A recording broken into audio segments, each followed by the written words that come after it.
आणि यानंतर बातमी आहे मनोज जरांगे यांच्या संदर्भातली।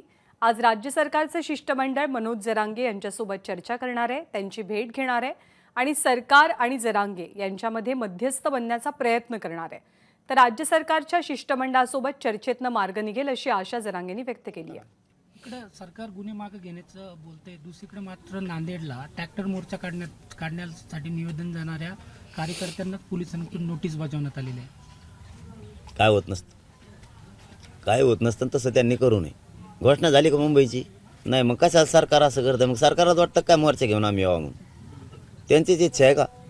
कशाला करताय नाटक? आणि त्यांनी काय होत नाही मराठ्यांना। ठरलं तर मराठे जाणार, ठरलं तर म्हणतो, हे जर तरचा विषय, ठरलं तर मराठे जाणार। मग तिकडे नोटिसा देणं फिटे सदी तिकडे काही कर, कशाला आम्हाला उघड डवचिता घेणं देणं आधीच काय गरज आहे का मग त्यांना नोटिसा द्यायची?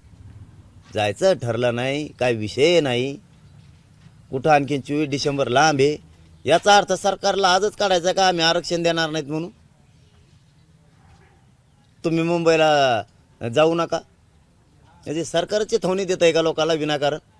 सरकारला कळत नाही का हे सुद्धा की आपण कुठलाच विषय ठरलेला नाही। सोशल मीडियावर काय चाललं असेल मला माहीत नाही, पण अधिकृत मराठा समाजाकडून महाराष्ट्रातल्या कोणत्याही आंदोलनाची दिशा ठरलेली नाही। तुम्ही नोटिसा कशाच्या आधारावर देता? नोटिसा देणाऱ्यावर सरकारने कारवाई करायला पाहिजे। आता तो कसं काय दिल्या म्हणून ही तर मागणी आज जर हे खरं असेल ना, नोटिसा दिलेल्या, तर मी त्या नोटिसा देणाऱ्यांनाच सस्पेंड करायला पाहिजे पहिला अगोदर। तुम्ही कशाच्या आधारावर दिल्या? लोकांच्या घरी ट्रॅक्टर आहेत म्हणून द्यायला लागले का त्यांना? मग ट्रॅक्टर घ्यायचं इकून टाकावं का आता? का तो आधारात आणून लावा तिथं? असे बुंगरी चाळे करते हे काही काही अधिकारी। सरकार काही अंशी थोडं पुढे आलं किंवा तरी सुद्धा काही बाबतीत समाधान व्यक्त केलं।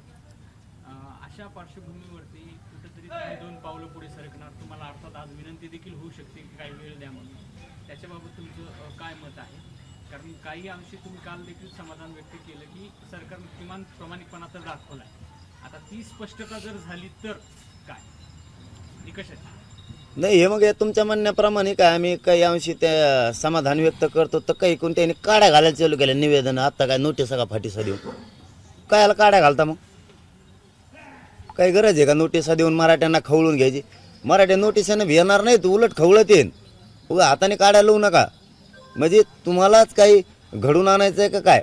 नोटिसा देणाऱ्या अधिकाऱ्यांना किंवा सरकारने सांगितलं का त्यांना नोटिसा द्या म्हणून? म्हणजे सरकारलाच काही चिथावणी द्यायची काय गरज आहे? अगोदरच कसली घोषणा नाही आहे, कसलं काही ठरलेलं नाही, अगोदरच तुम्हाला नोटिसा द्यायची काय गरज आहे लोकांना? म्हणजे लोक घाबरायला निघालात तुम्ही। आता स्वतःच्या पोराचं वाटोळं व्हायला लागलंय मराठ्याच्या, आणि तुम्ही नोटिसा देऊन त्याचं वाटोळं करणार, आणि तुम्हाला वाटतंय उघड्या डोळ्यानं मराठ्याचे लोक आता पोराचं वाटोळं बघणार आहेत? काय होईल नोटिसन फाटीसन तुमच्या? तुम्ही आधी कमी नोटीस दिल्या काय कारण? याचं मला आता याचं सरकारकडून आधी गृहमंत्री आणि मुख्यमंत्र्याकडून उत्तर पाहिजे। तुम्ही नोटिसाच कशामुळे दिल्या लोकांना? नोटिसा देणाऱ्याला काम म्हणून कमी करा, जाऊन त्याला घरी। तुम्ही मग आमचं नाही ऐकलं ना, मग आम्ही तुमचं नाही ऐकत होऊ दे। मग काय संबंध नोटिसा द्यायच्या यांना? तुमची बीडची जी उद्या इशारा सभा होणार आहे त्या समन्वयकांना 149च्या नोटिसा दिल्यात पोलिसांनी, 125 जणांना। कारण काहीच नाही, म्हणजे आम्ही शांततेत सुद्धा कार्यक्रम घ्यायचे नाही। अरे सरकार, तुम्हाला नेमकं काय करायचं थांबा तुम्ही आता 23 पर्यंत थांबा जरा, मला यांच्याकडे बघायला लागेल। मग तुम्ही जर विनाकारण ते लोक शांततेत कार्यक्रम घेते त्यांना नोटीस देते, आणि ते नोटिसाला काय आहे ते काय समजणार नाहीत नोटिसाला। उलट तुम्ही जाणून बुजून दरी निर्माण करायला लागला सरकारमध्ये आणि जनतेमध्ये, जाणून बुजून। हे कोण पोलीस अधिकारी कोणता नोटीस देतो हे जाणून बुजून सरकारमध्ये आणि जनतेत दरी निर्माण करायला लागला विनाकारण। शांततेचा कार्यक्रम नोटीस द्यायची काय गरज आहे? याला जोडून विषय एक असा आहे की एकीकडे तुम्ही काही दिवसापूर्वी असं म्हटलं होतं की मुंबई आम्ही जाम करू, आर्थिक नाड्या जाम करू आंदोलन, जर आरक्षण मिळालं नाही तर। तो एक तुमचा इशारा, त्यानंतर आता मिळालेल्या नोटीस, आणि याच पार्श्वभूमीवर आता मुंबईमध्ये जमावबंदीचे आदेश लागू करण्यात आलेले आहेत। कुठेतरी सरकार खबरदारी घेत आहे का? तुम्हाला काय वाटतं? आता आम्हाला काय माहिती खबरदारी घेतं काय करते ते त्यालाच माहित, खबरदारी घेतंय काय करतंय। नाही दिलं तर आम्ही गेलोत का? नाही। दुसरं नाही दिलं तर का नाही दिलं? तुम्ही सांगितलं कोणी होतं तुम्ही देतो, काय तर तुम्हाला आहे आम्हाला नाही का? आम्हाला बी तुम्हाला नाही का? देतो कोण म्हणलं होतं? तुम्ही दिलं का? नाही दिलं म्हणून गेले. म्हणजे जमावबंदीचा फार्स कशासाठी मुंबईत? कोणाला माहित त्यांना काय झालं ते, काही दुसरंच असन. आमच्यासाठी काय हाल करते? आमच्यासाठी केलं तरी आमचं जर ठरलंच नाही, ठरलं तर आम्ही जातच असतो.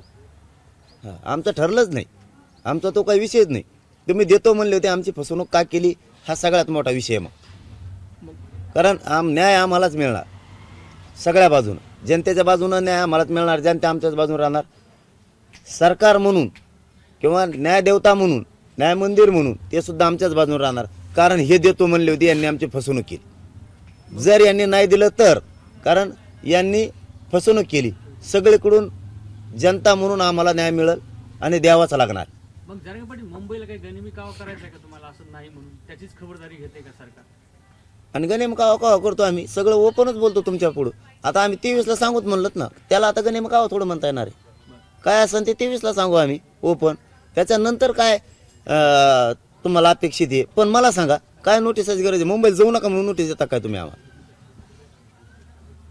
कशामुळं तुम्ही कशामुळं नोटीस देणार आम्हाला? बरं, त्याच्यानंतर ठरलं जर तरचा विषय, मग मुंबईला जाऊ नका म्हणता तुम्ही आम्हाला? काय जमावबंदी फमावबंदी काय लावली? जमावबंदी मग कसं बघायचं आम्ही? सहल कशी असते कसं बघायचं? मग वाटून असं अंतर ठेवून 2-2 फुटाचं लावा दंडकी, मग आमच्या मध्ये तुटक तुटक राहा म्हणून. काय उगा डोका लावतात? जरांगे पाटील, जर समजा आरक्षण 24 तारखेनंतर दिलंच नाही, मात्र सरकारनं शब्द दिला होता, तर या सगळ्या पार्श्वभूमीवर तुम्ही जाब विचारणार? हे कायद्याच्या दृष्टीनं विचारणार का? सगळं कायद्यातून राहूनच करणार का सगळं? मग बिना कायद्यात काय? महाराष्ट्रात राहतो म्हणजे राज्य हे स्थापित झालंय म्हणून इथं कायद्याच्या राज्यात राहतो. ह्या गावात ग्रामसंसद आहे, इथल्या ग्रामपंचायतीने नागरिकत्व दिलंय म्हणून इथं राहतोय. कायद्याच्या बाहेर थोडाच आहे, कायद्याचंच आहे. आता मुंबईत जर आमच्यामुळे जमावबंदी आहे, मग रेल्वे स्टेशनवर, रोडावर, डांबरावर हिंडताना लय मोठी गर्दी असते, त्यांना बी टाकणार का मग मध्ये तुम्ही? आता ती जमावबंदी नाही म्हणतायत का त्याला? तिथं कसं काय मग? ते कामाला चालले तर मग आम्ही कायला चाललो? आम्ही कामालाच चाललो ना. जिथं जमावबंदी म्हणजे तुम्हाला जिथं गर्दी दिसल त्याच्यावर कारवाई करावं लागेल. मग मंत्रालयात सुद्धा गर्दी असते मंत्र्याची, तुम्हाला हे पुऱ्यामध्ये टाकावं लागते. मग आमदाराच्या बंगल्यापुढं, मंत्र्याच्या बंगल्यापुढं गर्दी असते. मान्य आहे भाऊ पत्रकार बांधवांना? मग मंत्र्याच्या बंगल्यापुढं गर्दी असते. जमावबंदी त्याचा अर्थ असा आहे, ते पुऱ्यामध्ये टाकणार का? मग सगळीकडे असते. रेल्वे स्टेशन पुढं गर्दी आहे, विमानतळापुढं गर्दी आहे, एस टी स्टँडला गर्दी आहे. त्यांना नाही का मध्ये टाकणार? त्यांना कारण सांगणार का तुम्ही? ते नोकरीला चालले किंवा ते फिरायला चाललेत म्हणून गर्दी. आणि मग आम्ही काय चाललो? आम्ही कामाला चाललो ना, मराठ्याला आरक्षण दे म्हणाला. ते जर कोणी रेल्वेने फिरायला चालले असले तर आम्ही मग फिरायला चाललोच ना. वाहनं मिळणार म्हणून आहे त्या वाहनात चाललो. मग वाहन घेऊन जाऊ नको म्हणतो काय तू आम्हाला? दे मग तू वाहनं लो, त्याच्यात बसतो आम्ही. असं नाही चालणार या कायद्याच्या राज्यात, असं नाही चालणार. तुम्हाला जिथं न्याय आहे तेव्हा आम्हाला पण पाहिजे. समानता कायद्यात तुम्हाला आणावं लागणार आहे, लोकशाहीत आणावं लागणार आहे. तुम्ही जर आमच्यासाठी जमावबंदी तर तिथल्या लोकांसाठी सुद्धा पाहिजे. तुम्ही गर्दी करू नका, कारण तो माणूस रेल्वेत बसल्यावर दुसऱ्या माणसाने बसायचं, मग ती रेल्वे गेल्यावर दुसरी येऊ तर त्याने दुसऱ्याने थांबायचं. मग गर्दी नाही झाली पाहिजे, एकाच माणसाने एकाच रेल्वेत जायचं. मग एबीपी माझा, उघडा डोळे बघा नीट.